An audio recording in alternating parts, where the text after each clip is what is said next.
Boa noite, Santarém, aleluia! Essa igreja que nós amamos e temos um carinho tão grande, tão grande.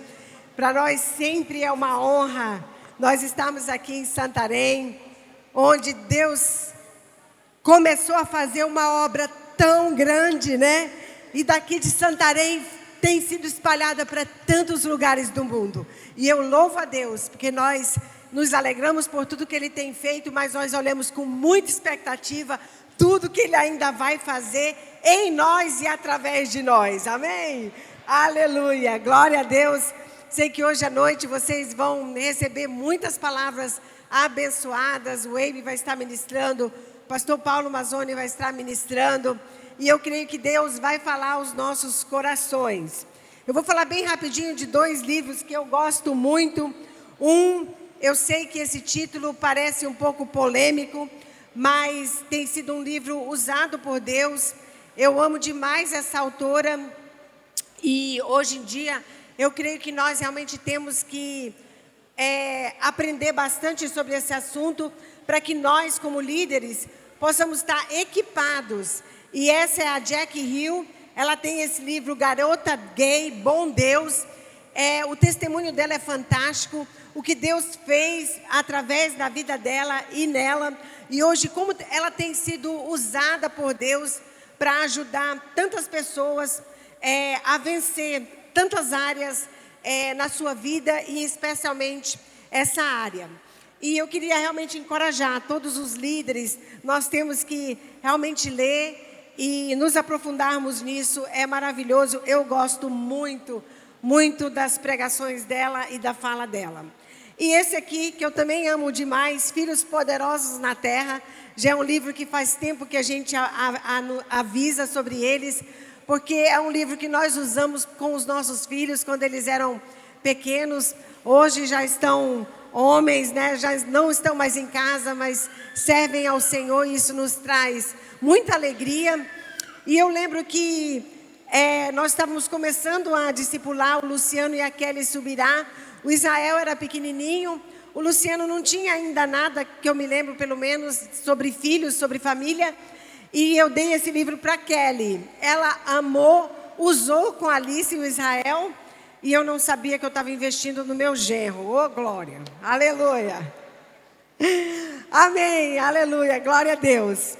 Eu quero falar um pouquinho, né? O tema da nossa conferência é sobre amar e servir. Um legado que nós queremos deixar para as nossas futuras gerações.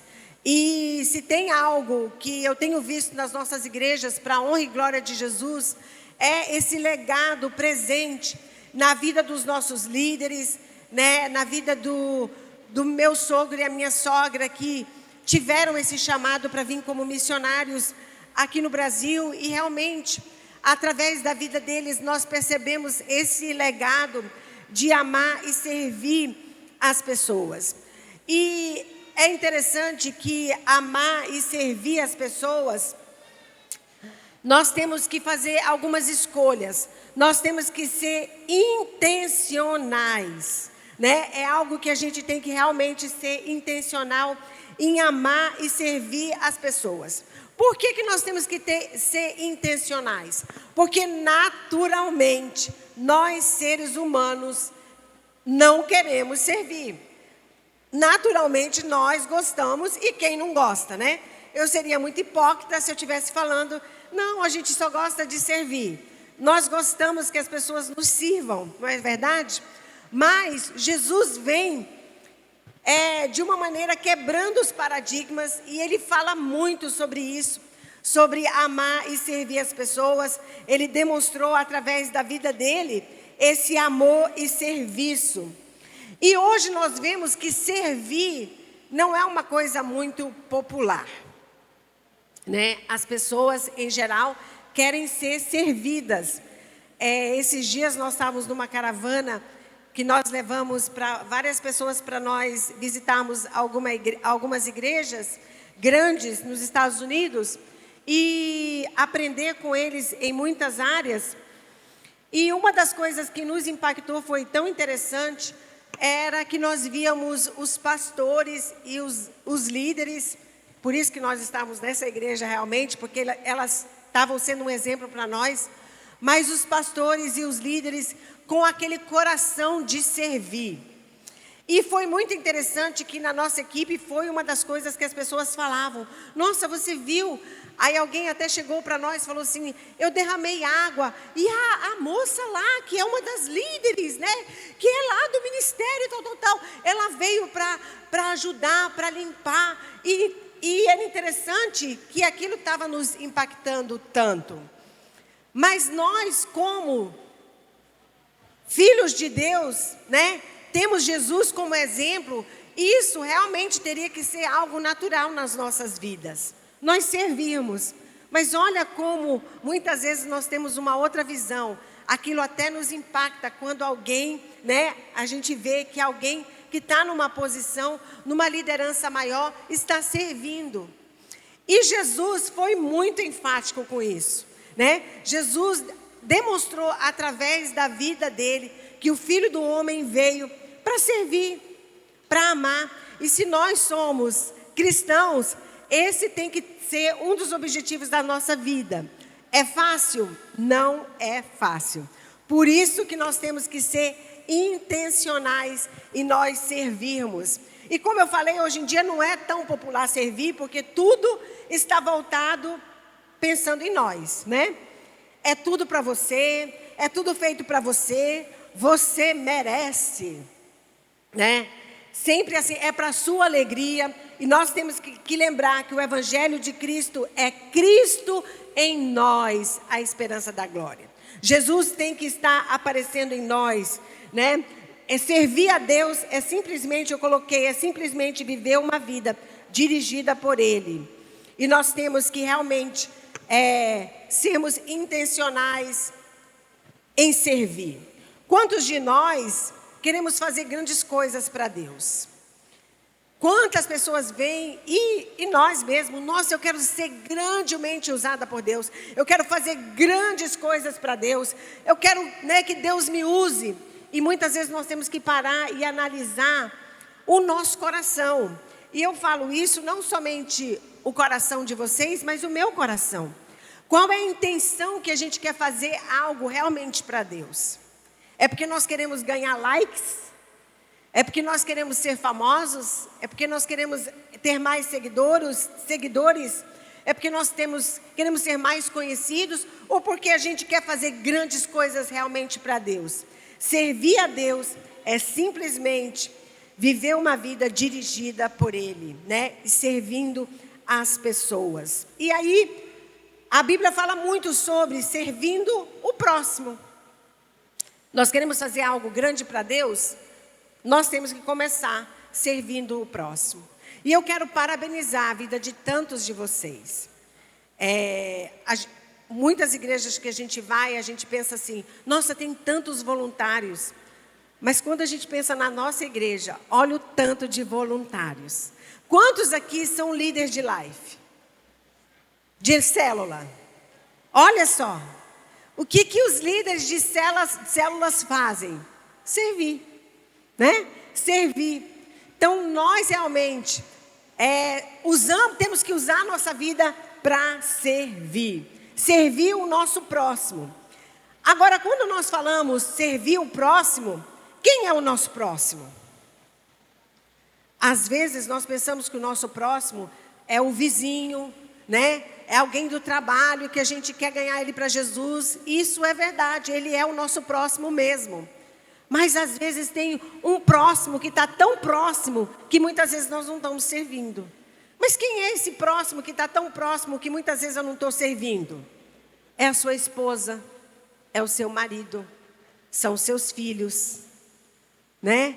É a sua cunhada, é a sua sogra, é o seu sogro, né? Esses são os nossos próximos, que nós temos que ser intencionais de estarmos servindo. Eu fico assim, o meu coração, eu fico muito indignada. Às vezes, quando eu vejo uma pessoa que é um grande homem de Deus, uma mulher de Deus, aí eu ouço, tá brigada.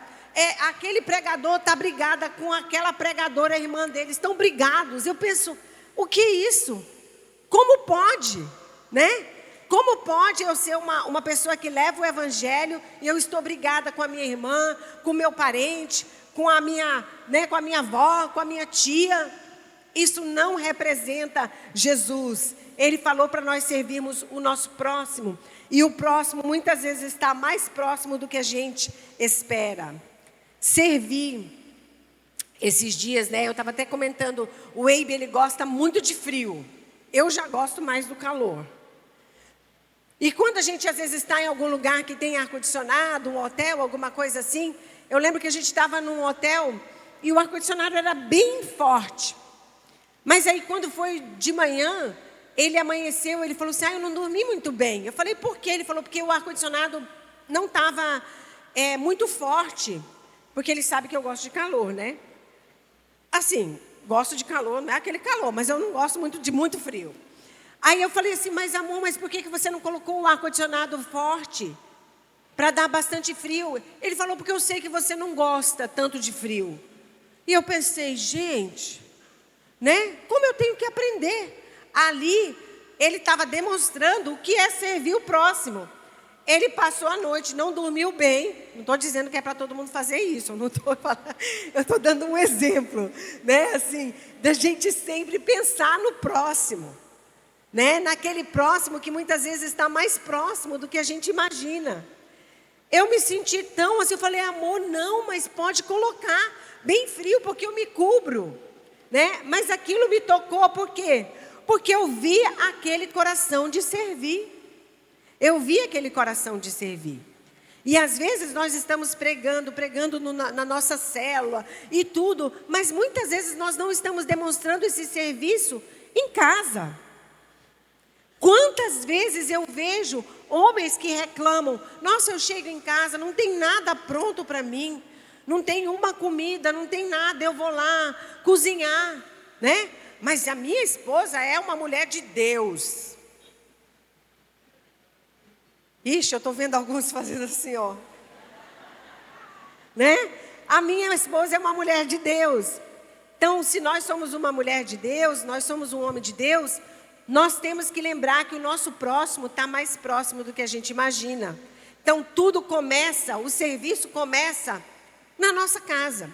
Não adianta eu querer fazer grandes coisas para Deus, eu quero fazer grandes coisas para Deus, mas eu não sou fiel nem naquilo que Deus me mandou, nem com a minha casa, né? Então, é extremamente importante. Jesus quer fazer uma transformação na nossa vida.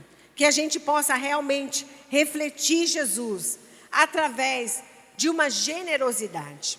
E às vezes, quando a gente pensa sobre generosidade, geralmente a gente pensa em dinheiro. Mas generosidade fala generosidade de palavras, né? Quando eu escolho que eu vou ser generoso com as minhas palavras. E eu estou falando isso para mim mesmo. Quantas vezes a gente tem que fazer uma escolha? Eu vou ser generoso, eu vou elogiar, né? Eu vou ser generoso nas minhas palavras em vez de ficar criticando, né? Deus muitas vezes fala comigo, para de criticar, para de falar, para de olhar só o lado negativo das coisas, né? Seja generosa nas suas palavras, generoso no nosso tempo, generoso nas nossas ações. Então, tem várias maneiras de nós fazermos grandes coisas para Deus. Esse é o tema da nossa conferência, amar e servir. Mas nós não podemos só pensar naquele próximo distante, mas pensarmos na nossa casa, como está na nossa casa. Eu tenho sido modelo, eu tenho servido, eu tenho sido exemplo realmente na minha casa. É na minha casa que vai falar mais alto, gente. É na minha casa que vai falar mais alto. E nós temos que levar isso a sério, sermos intencionais. Amar e servir o nosso próximo, que às vezes está mais próximo do que a gente imagina. Então, onde começar esse processo de transformação nas nossas vidas? Porque todos nós precisamos ser transformados. Onde começar? Eu quero ser transformada, André. Eu quero ser essa pessoa que realmente ama e serve, não somente na igreja, mas serve meu próximo, serve na minha casa. Como que eu começo, né? Muitas vezes nós estamos presos num determinado lugar, né? E não saímos do lugar, e entra ano e sai ano, e eu não vejo transformação na minha vida. Será que a pessoa que convive com você, ela tem visto transformação na sua vida? Você tem sido transformado pela palavra de Deus? Será que a pessoa que convive com você, ela tem visto transformação? E nós somos experts em dar desculpas, né? Ah, eu não estou sendo transformado porque, minha filha, você não sabe a mulher que eu casei. Não é fácil, não, né? Eu não estou sendo transformado porque eu também não tenho tempo. Eu não estou sendo transformado porque não me dão oportunidades. Mas, minha filha, porque o meu casamento, Deus quer usar todas essas coisas para nos levar num processo de transformação, de mudança das nossas vidas. Para que quê? Para que a gente pareça mais e mais com Jesus. Quem aqui quer parecer mais e mais com Jesus? E eu lembro que antes, quando nossos filhos eram pequenos, eu gostava muito de fazer bolachas para eles. E nós tínhamos uma forminha que era de um homenzinho assim, né? Que geralmente a gente usava para a época de Natal. E quando a gente abre a massinha da bolacha e coloca lá, aquela massa que está toda fora vai ter que se encaixar naquela forminha daquele homenzinho, naquela forma daquele homenzinho. E para que aquilo aconteça, muitas vezes a gente vai jogar muitos pedaços fora, para que aquela massa entre naquela forma. E eu sempre penso assim, né? Nós queremos ser transformados, entrar na forma de Jesus, vai ter áreas que nós vamos ter que deixar para fora, né? Para sermos transformados. Muito importante, então, se nós queremos ser transformados, nós vamos ter que fazer algumas decisões, algumas ações, para que haja transformação na nossa vida. Senão, nós vamos continuar da mesma maneira que ano passado. E eu não quero ser a mesma Andréa do ano passado. Eu não quero ser a mesma Andréa de semana passada. Eu quero realmente sofrer ou ser bênção, né? Esse processo de transformação na minha vida. E eu tenho certeza que você também. E nós vamos ter desafios para ser transformados, igual eu falei, naquela massinha. Vai ter coisas que nós vamos ter que deixar para fora. Vão ter nãos que nós vamos ter que dizer. Vão ter não que nós vamos ter que dizer. Lugares que nós não vamos poder ir mais. Né? Se eu quero uma transformação na minha vida, vão ter coisas que eu vou falar, não, eu não vou fazer mais isso. Já viu aquela pessoa que está lá rolando no Facebook? Aí ela pensa, ai, será que aquele namorado que eu tive ainda está por aí? Ah, eu só vou ver como ele está. Né? Mas você é uma mulher casada. Ou você é um homem casado. Né? Então vão ter lugares que a gente não vai mais. Por quê? Porque eu quero uma transformação na minha vida. Vão ter palavras que eu não vou poder mais dizer. Vão ter coisas que eu não vou poder mais ouvir. Por quê? Porque eu quero permitir que Deus faça uma transformação na minha vida. Você está satisfeito do jeito que você está?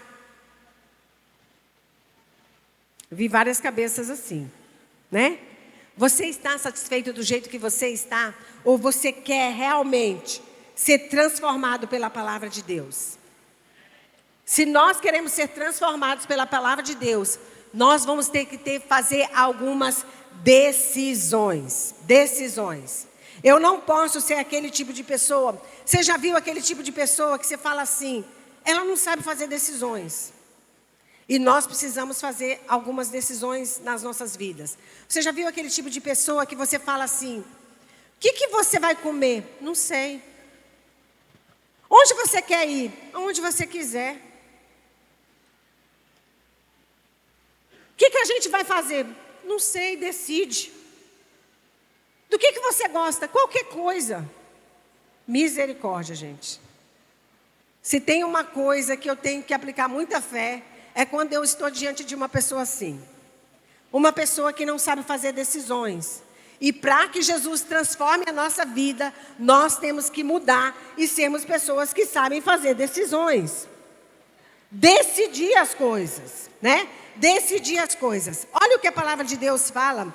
Vamos abrir a Bíblia. Como é importante nós sermos pessoas que fazem decisões. Olha o que a palavra de Deus fala. Opa. Olha o que a palavra de Deus fala em Efésios 14:15.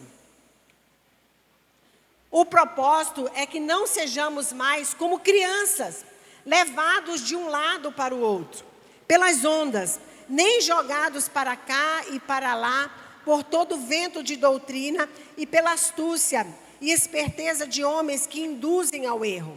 Antes, seguindo a verdade em amor, cresçamos em tudo naquele que é o cabeça, Cristo. A palavra de Deus fala que Deus espera que nós não sejamos como crianças levados de um lugar para outro, mas que a gente cresça em tudo. Cresça em tudo. Se nós vermos a Bíblia é um livro de decisões, de mudança e de transformação. A Bíblia inteira, né? Deuteronômio fala assim, ó. Deuteronômio 30 fala assim. Fala assim: pois hoje ordeno a vocês que amem o Senhor, seu Deus, andem em seus caminhos, guardem os seus mandamentos, decretos e ordenanças, então vocês terão vida e aumentarão em número, e o Senhor, o seu Deus, o abençoará na terra em que vocês estão entrando, para dela tomar posse. Se todavia o seu coração se desviar e vocês não forem obedientes e se deixarem levar, prostrando-se diante de outros deuses para adorá-los, eu hoje declaro a vocês que, sem dúvida, vocês serão destruídos. Vocês não viverão muito tempo na terra em que vão entrar e da qual vão tomar posse, depois de atravessarem o Jordão. Hoje invoco o céu e a terra como testemunho contra vocês, de que coloquei diante de vocês a vida e a morte, a bênção e a maldição. Agora escolham a vida, para que vocês e seus filhos vivam. Olha o que a palavra de Deus fala. Você vê que a palavra de Deus é um livro recheado de escolhas, de decisão. Eu vou ter que tomar algumas decisões na minha vida. Se eu quero ser uma mulher de Deus, se eu quero ser uma pessoa que reflete Jesus no meu lar, se eu quero ser um homem de Deus na minha igreja, se eu quero que as minhas células cresçam, se eu quero me multiplicar, se eu quero servir a Deus e cumprir um propósito, fazer algo grande para Deus, eu vou sempre estar diante de decisões. Se eu não tomar decisões, a minha vida vai ficar rodando, e vai entrar ano, e vai sair ano, e eu vou sempre ser a mesma pessoa. Mas Deus espera que nós, como seus filhos, cresçamos, aprendamos a fazer decisões. E nós vamos ver daqui um pouquinho, estudando a vida dos apóstolos, no momento em que eles estavam diante de decisões que eles tinham que fazer. E quais foram as posturas deles? O que eles fizeram? Primeiro, nós temos que lembrar que a nossa vida tem que estar fundamentada na palavra de Deus. Todas as decisões que eu faço têm que estar fundamentada na palavra de Deus. A sua vida está fundamentada na palavra de Deus?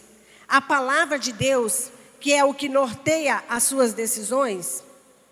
Que eu não vou me comprometer com algo que não está baseado na palavra de Deus? Nós temos que ter isso em mente. Primeiro lugar, eu quero ver transformação na minha vida.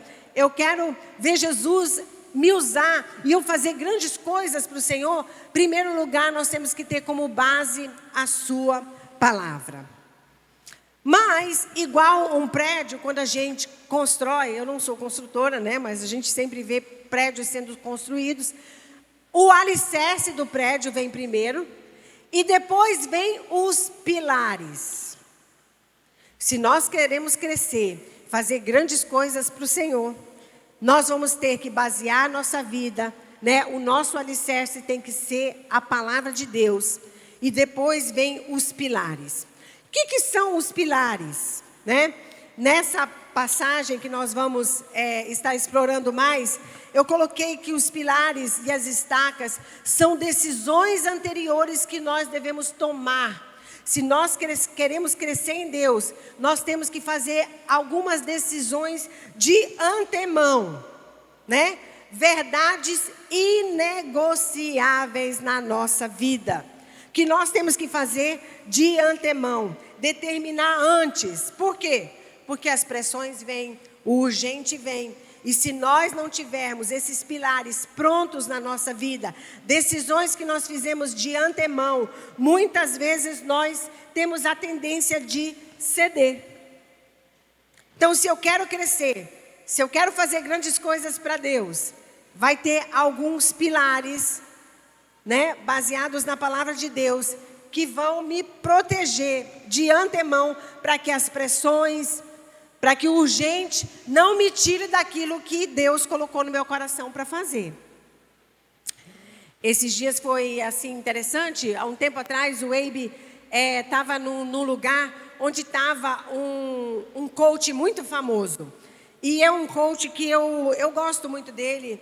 É um homem de Deus.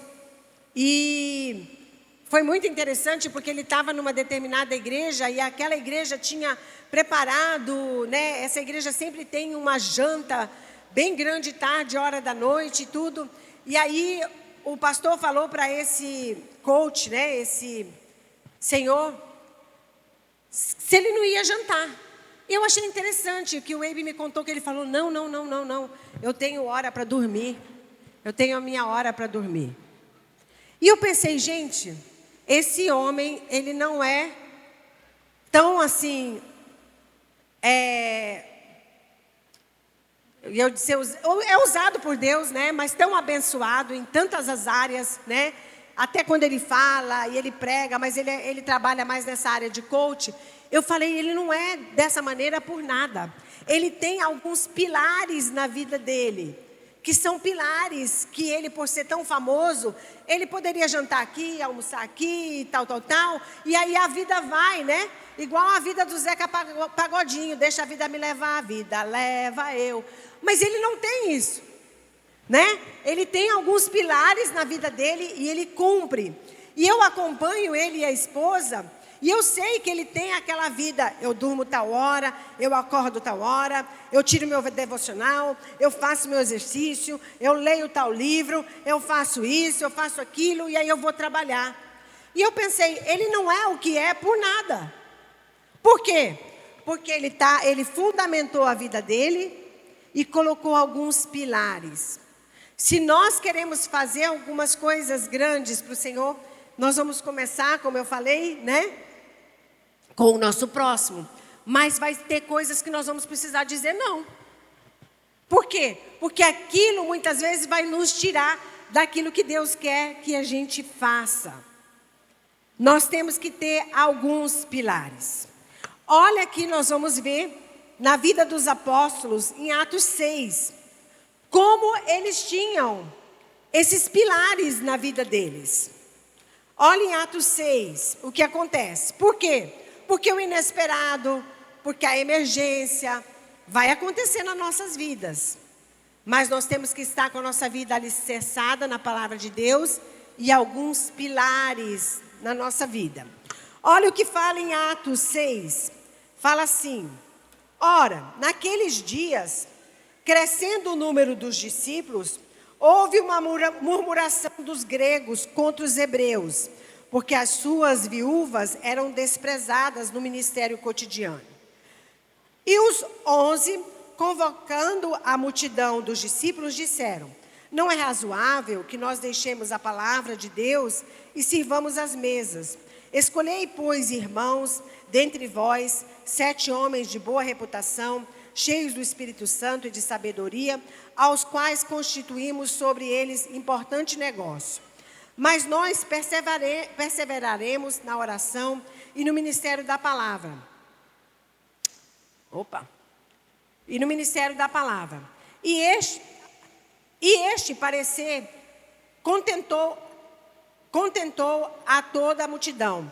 E elegeram Estevão, homem cheio de fé e do Espírito Santo, e Filipe, e Procoro, e Nicanor, Timão, Parmenas, Nicolau, prosselito de Antioquia. E os apresentaram ante aos apóstolos, e estes, orando-lhes, impuseram as mãos. E crescia a palavra de Deus em Jerusalém, e se multiplicava muito o número de discípulos. Grande parte dos sacerdotes obedecia à fé. É interessante que a palavra de Deus fala. A igreja, no livro de Atos, estava começando ali. Jesus tinha partido. E aí começou uma briga lá na igreja. Porque algumas viúvas falavam, nós estamos sendo cuidadas. Outras falavam, nós não estamos sendo cuidadas. E os apóstolos, naquele momento, era um momento crucial. Eles precisavam estar cheios da palavra de Deus, eles precisavam alimentar aquele povo, e eles tinham colocado isso como pilares na vida deles, que eles iam estar orando, buscando a Deus, se enchendo da presença de Deus.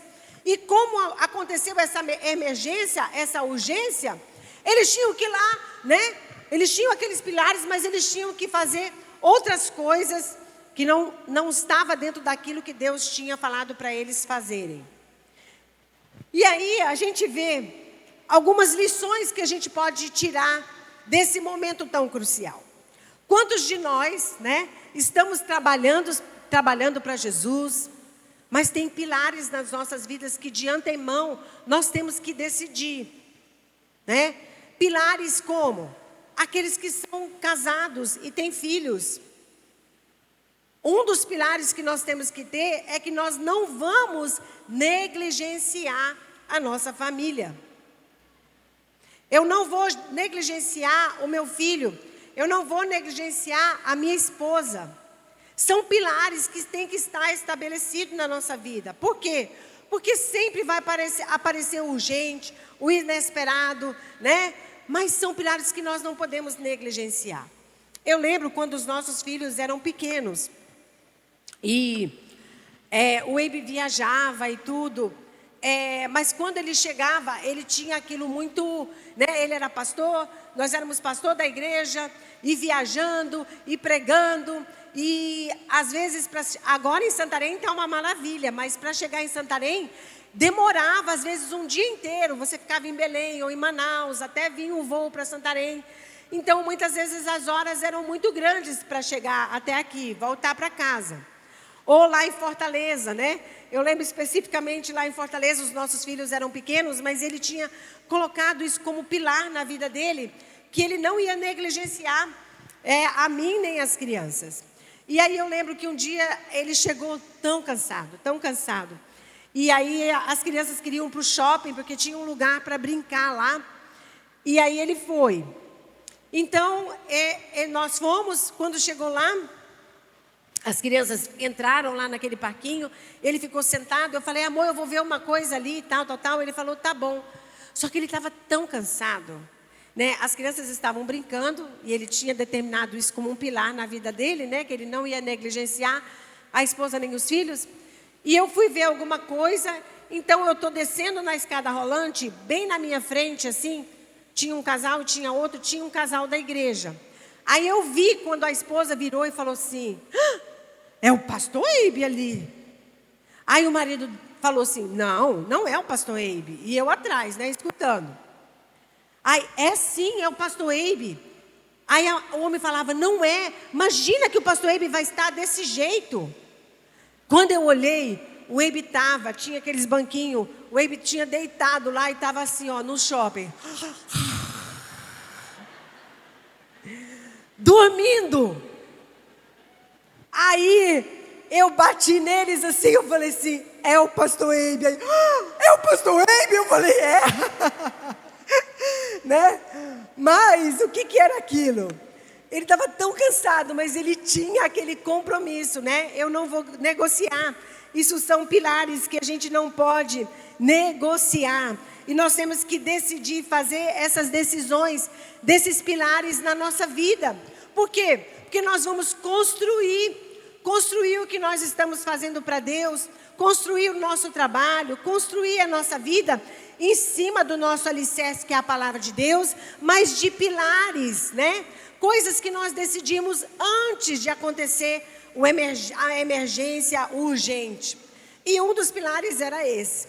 Eu lembro que eu, como solteira, eu tinha um pilar que eu tinha decidido na minha vida. Eu falo isso não é para me gloriar, não. Eu estou falando só para dar um exemplo, né? Assim, eu lembro que, como solteira, eu tinha decidido um dos pilares na minha vida. Eu estou construindo a minha vida em cima da palavra de Deus, mas um dos pilares da minha vida era que eu ia casar virgem. E você fala, nossa, faz muito tempo, então, tipo assim, isso era normal. Não era normal na minha época também. Eu lembro que as minhas amigas, talvez tenha até algumas delas aqui, não sei, né? Mas eu lembro que as minhas amigas, elas falavam assim, ai, porque meu nome é Carla André, então na escola sempre me chamavam de Carla. Elas falavam, ai, Carla, tu tem cada ideia. Mas eu falava, mas eu vou casar virgem. E elas falavam, então tu vai casar com o Michael Jackson, porque é o único, né? Na época o Michael Jackson já era famoso, né? Então, e eu falava, não, isso é um pilar, é algo que eu decidi na minha vida. E aí eu lembro que eu namorei um rapaz, e uma vez ele quis ir lá visitar a casa do pai dele. O pai e a mãe dele eram separados. E quando eu cheguei lá na casa dele, ele falou, vamos subir e tal. Eu falei, não. Porque eu pensei, rapaz, se o pai dele não estiver aí, eu subir na casa dele? Não vou. Aí ele, vamos subir lá em casa e tal. Eu falei, não vou não. Aí ele, que é isso? Vamos lá. Eu falei, não, eu não vou. Aí ele virou para mim e falou assim, todas falam isso. Quando ele falou, todas falam isso, eu falei, mas eu não sou todas. E eu não vou subir. Por quê? Porque aquilo tinha sido um pilar que eu tinha decidido de antemão. A nossa vida tem coisas que nós precisamos decidir de antemão. De antemão. Eu sempre gosto daquela história do meu cunhado, né, o pastor Lucas, que começou todo o trabalho aqui. O pastor Lucas, eu acho que eu vou contar a história certa, mas se não for é porque eu estou enfeitando já, mas eu acho que é a história. O pastor Lucas foi fazer uma viagem ao redor do mundo, e isso muitos anos atrás, 50 anos atrás talvez, né? Ele foi fazer uma viagem ao redor do mundo. Agora pensa, um rapaz novo, pegou uma mochila, foi viajar pelo mundo, pegava carona, foi ao redor do mundo. Não tinha celular naquela época, não tinha internet naquela época, ninguém conhecia ele. Um rapaz com os hormônios lá em cima, né, virando Homem-Aranha. Ele vai dar uma volta ao mundo, só que ele tinha decidido algo. Ele tinha decidido um pilar na vida dele. E quando ele foi de uma maneira bem econômica, e quando ele foi a algum país, na Tailândia, ou não sei qual que era o país, um desses países aí, quando ele foi para pagar o hotel, porque tinha que pagar a pensãozinha que ele ia ficar, o homem falou assim, olha, é tanto, vamos supor, $10, naquela época, né? É $10 e já vem com a mulher junto. Aí ele pensou, com a mulher? Porque já vem a mulher junto com o quarto. Aí ele falou, não, mas eu não quero a mulher. Por quê? Porque ele já tinha decidido, eu lembro ele pregando isso, né? Ele já tinha predecidido isso na vida dele. Isso era um pilar na vida dele. E ele falou, eu não quero a mulher. Aí o homem falou, não, mas vem a mulher junto. Ele falou, não, mas eu não quero a mulher, não quero a mulher. Eu não estou pagando pela mulher, eu não quero a mulher. Aí ele pegou e disse que ele entrou no quarto, ele pensou, e se eu estiver dormindo e essa mulher entrar? Porque ele não sabia a cultura daquele país, né? E se ela me atacar? Imagine, né? Aí ele falou que ele pegou, tinha um guarda-roupa, uma cômoda, ele empurrou tudo na porta assim, e pensou, se ela vier, né, ela não vai conseguir abrir a porta. Por quê? Porque aquilo era um pilar na vida dele. Já estava determinado que ele não iria fazer. Nós, como cristãos, nós temos que ter pilares na nossa construção. Se nós queremos crescer muito, né? Fazer grandes coisas para Deus, sermos usados por Deus, já vimos alguns princípios, mas um dos princípios é colocar pilares nas nossas vidas. Se eu sou uma pessoa que eu casei, quando vem o urgente, o emergente, né? Eu não vou negociar, eu não vou fazer negócio. Por quê? Porque eu já determinei. Nossa, essa é a mulher da minha vida. Eu vou passar os anos com ela. Eu não estou falando aqui, se você sofre, se você é mulher e você sofre, né, violência doméstica, traição, abuso. Eu não estou dizendo isso, por quê? Porque a Bíblia te protege e te dá respaldo para você resolver esses problemas. Eu estou falando naquele dia onde você não sente, ai, ô homem chato, ô mulher chata, ai, eu não gosto mais dele. Né? Quando o diabo joga, né? Que mulher insuportável, né? Que coisa irritante. Quando vem, né, essas emergências, nós temos que lembrar quais foram os pilares que eu decidi. Eu decidi estar com essa mulher na riqueza, na pobreza, na tristeza, na alegria, na doença, né? Na saúde. E eu não posso deixar com que as outras coisas negociem esses pilares que são fundamentais na nossa vida. Nós temos que ter clareza, isso são pilares inegociáveis na minha vida. Eu não vou fazer isso. Eu não vou desonrar a Deus. Né? Mas isso nós temos que decidir antes, bem antes. Quais são os pilares que você tem colocado na sua vida? Você como pastor, você como líder de life, você como, né, empresário, você como membro. Quais são alguns pilares que você tem colocado na sua vida? Os apóstolos tinham bem claro. Os nossos pilares, né, eles sabiam que era aquilo que Deus tinha mandado eles fazer. Vocês vão orar, vocês vão jejuar, vocês vão buscar a palavra de Deus, né? E uma das coisas que a gente vê que eles fizeram, eles não ignoraram o problema, mas eles não negociaram os pilares. Nós não podemos ignorar os problemas, mas nós não podemos negociar os pilares. Não podemos negociar. Aconteceu um problema, eu vou me separar. Essa mulher aí ou esse homem. Não. Quando nós casamos, nós assumimos um compromisso diante de Deus. É igual um filho. O seu filho dá problema, dá para você meter no correio e vai de volta? Não. O que você vai fazer? Você vai trabalhar para que aquele filho funcione. Para que dê certo. Para que você, né? Para que aquilo aconteça, para que cresça, para que ele amadureça. Se seu filho fala para você assim, eu não tô com vontade de ir mais para a escola, eu acho que eu não vou mais estudar. Qual é a nossa reação? Negativo. Você vai para a escola, não, mas aquela professora é chata, né? Aquele lugar é quente, ou isso e aquilo. O que você faz? Você não negocia. Por quê? Porque já é um pilar estabelecido na sua vida que você vai levar esse menino para estudar. Então você vai de qualquer jeito, mas você vai, né? Você vai aprender, você vai crescer, né? Você vai aprender a gostar da professora, mas você não negocia. Nós temos que colocar essas estacas, não negociar os pilares da nossa vida. Mas para que isso aconteça, nós temos que decidir anteriormente. Eu coloquei como pilar na minha vida que eu vou criar meus filhos no caminho do Senhor, na igreja do Senhor. Então não importa se está chovendo, não importa se está quente, não importa se você está cansada, né? É um pilar, né? A Bíblia fala em Salmo 92, que aqueles que são plantados na casa do Senhor, eles florescerão. Então nós temos que já decidi antes que o urgente e o emergente aconteça. A emergência aconteça. São pilares inegociáveis nas nossas vidas que nós temos que ter. Então, qual foi o primeiro que a gente aprende aqui nessa passagem com os apóstolos? Eles tinham um pilar, uma estaca, uma decisão feita anteriormente, que eles iam se dedicar à oração, a buscar a Deus e ter uma palavra de Deus, né? Segunda coisa, são 3 coisas, já estou terminando. Eles fizeram planos alcançáveis. Você quer crescer, amadurecer no Senhor? Faça planos alcançáveis.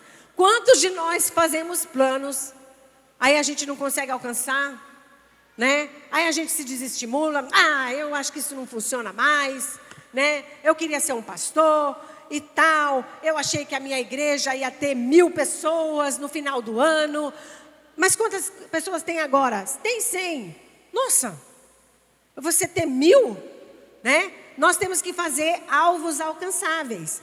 Você vê que os apóstolos fizeram alvos alcançáveis. Olha, nós vamos escolher esses e esses irmãos, que dão bom testemunho, que são homens íntegros, e eles vão cuidar disso. Nós temos que fazer alvos alcançáveis. Eu quero ser uma mulher de Deus, cheia de Jesus. Quanto tempo você tira com Deus? 10 minutos. Tá, e qual é o seu alvo? Meu alvo é tirar 3 horas com Deus. Mas se você não é, você é fiel nos 10? Não. Então não faça esse alvo de 3 horas. Né? Porque aí nós não vamos alcançar. Faça alvos menores. Porque de pouquinho em pouquinho a gente vai alcançando aquilo que Deus tem para as nossas vidas. Eu sempre penso no Zaqueu. O Zaqueu acordou de manhã e falou assim: hoje eu vou dar tudo que eu tenho. Eu vou dar metade do que eu tenho para as pessoas. Foi assim? Não. Ele acordou, saiu da cama e ele pensou: rapaz, eu estou ouvindo falar desse Jesus, acho que eu vou ver esse Jesus. Então ele foi lá, se arrumou, foi lá, é uma decisão após a outra. Não estou conseguindo ver Jesus, então eu vou subir na árvore, né? Jesus chamou ele, Jesus foi para... Olha as decisões, né? Foram decisões alcançáveis, até que chegou um ponto que podia haver transformação na vida do Zaqueu. Lá, ele foi transformado, Jesus tocou a vida dele e ele falou: eu vou dar metade do que eu tenho. Mas para ele chegar nesse ponto, foi uma decisão após a outra. E não eram decisões enormes que ele não ia conseguir alcançar, né? Então, nós temos que fazer alvos alcançáveis. Planejamento. Foi isso que os apóstolos fizeram. Planejamento. Às vezes a pessoa tem uma dívida enorme, está devendo. Mas quantos cartões você tem? 5. Ai, pastora, mas não dá para me viver se eu não tiver esses 5. Não, mas eu tenho um alvo, né? Eu não quero estar em dívida. Então começa, corta 3 cartões. Mas 3 cartões eu não consigo. Então corta 1. Fica com 4. Depois com 3. Depois com 2. Né? Depois com 1. Né? E você vai saindo da dívida, você vai crescendo, você vai amadurecendo. Vai manifestando a glória de Deus na sua vida. Né? Mas às vezes, a pessoa, eu tirei os 5, aí começa a passar fome, aí se desespera. Eu estou agora, né? Assim, é uma dívida atrás da outra. Não, temos que ter alvos que são alcançáveis. Os discípulos fizeram alvos alcançáveis, né? Então, primeira coisa que nós vemos que eles fizeram, eles tinham estacas, eles tinham marcos que já estavam pré-determinados na sua vida. Você quer crescer em Deus? Coloque alguns marcos pré-determinados na sua vida, né? Coisas que você não vai negociar. Segundo, né? Eles fizeram alvos alcançáveis. E o terceiro, a Bíblia fala que eles colocaram diante de Deus em oração e pediram ajuda do Espírito Santo. A palavra de Deus fala em Tiago 1,5. E se algum de vós tem falta de sabedoria, peça a Deus, que a todos dá liberalmente, e não lance em rosto, e ser-lhe-á-lhes dada. Peça a Deus, diga: Senhor, me ajude, né? Eu quero crescer na minha vida. Eu não quero ser a mesma pessoa que eu fui ano passado. Eu quero crescer no Senhor. Eu não quero ser aquela criança espiritual. Eu quero crescer no Senhor. Aí eu sei que tem muitos pastores, muitos líderes que estão com uma expectativa. Eu quero crescer a minha igreja. Faça esses passos, né? Faça esses passos. Veja aquilo que é importante, que são alvos inegociáveis na sua vida. Seu tempo na palavra de Deus, sua família. O meu sogro sempre dizia: o que importa o homem ganhar o mundo e perder a sua família. Que adianta, né? Aí são os seus alvos, né, na sua vida, inegociáveis. Faça planos alcançáveis, né? Como que eu vou crescer a minha célula? Como que eu vou crescer, né, na minha empresa? Como que eu vou crescer, não sei, né, na minha igreja? Faça planos alcançáveis e peça ajuda do Espírito Santo para que Ele possa guiar. Porque mais interessado do que nós mesmos é Deus, que quer ver seus filhos crescerem, saírem do estágio de criancice para um estágio de realmente uma noiva imaculada, sem ruga, sem mancha. Deus torce e quer ver o seu crescimento e o seu sucesso para a honra e glória de Jesus. Amém? Deus abençoe. Amém.